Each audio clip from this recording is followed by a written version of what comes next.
kita berada pada zaman yang akhlak manusia terlalu rosak. Bahkan memang benar apa yang Nabi sebut. Sesungguhnya kamu, iaitu kita umat akhir zaman ini, pada paginya beriman, pada petangnya kufur. Bila petang beriman, malamnya kufur. Iman yang sangat nipis, termasuklah iman saya sangat nipis.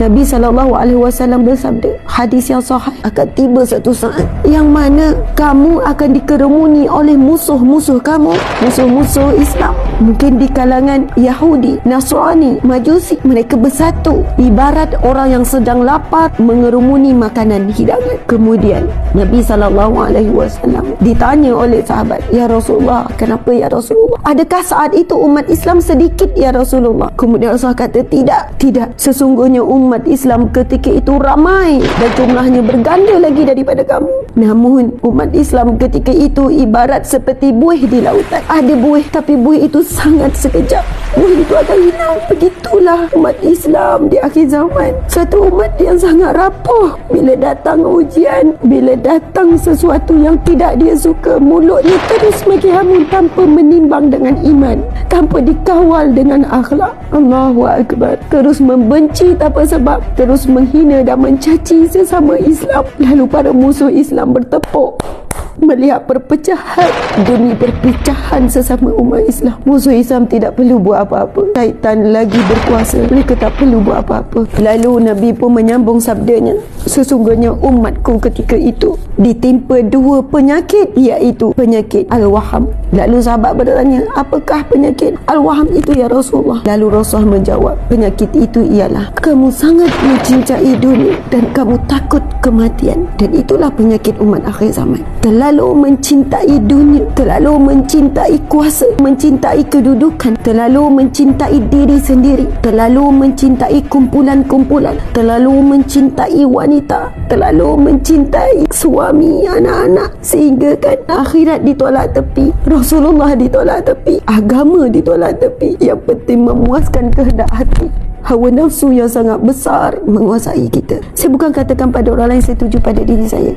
Dan takut menghadapi kematian sehingga manusia sanggup buat apa saja supaya dia selamat daripada mara bahaya. Padahal ketakutan menghadapi kematian perlu dihadapi dengan amal soleh, yang menjaga lidah, menjaga perkataan daripada menulis dan berkata perkara yang buruk. Sepatutnya ketakutan menghadapi kematian dibuat dengan persiapan, menyediakan bekal untuk hadapi kematian. Tetapi cara manusia hari ini menghadapi ketakutan kematian dengan cara mereka nak lari daripada kematian, sedangkan Allah dah sebut tidak akan lambat, tidak akan cepat, walaupun satu saat.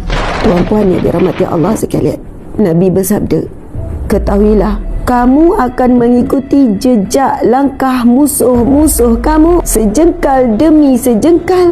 Nabi menjelaskan siapakah musuh kamu itu, Yahudi dan juga Kristian, Nasara. Kamu akan mengikuti jejak langkah ini satu persatu. Cara hidup mereka, cara berpakai mereka, cara berfikir mereka, langkah-langkah mereka, tindak tanduk mereka, satu demi satu, hasta demi hasta, sehingga apabila musuh kamu itu masuk lubang biawak pun kamu akan masuk. Saya rasa macam apa yang Nabi sampaikan ni memang benar berlaku hari ini. Allahu Akbar. Memang benar kita berada di dunia akhir zaman, yang mana segala hadis Nabi tentang keadaan umat akhir zaman kita dapat lihat satu demi satu. Kitalah umat akhir zaman yang membenarkan hadis Nabi. Antara hadis Nabi yang lain, pada satu saat orang yang mulia, orang yang berakhlak, orang yang berilmu akan terhina, dan orang yang buruk akhlak akan dinaikkan, orang munafik akan dinaikkan. Dan inilah zamannya, tuan-puan sekalian. Dan sahabat yang baik semalam menasihati saya,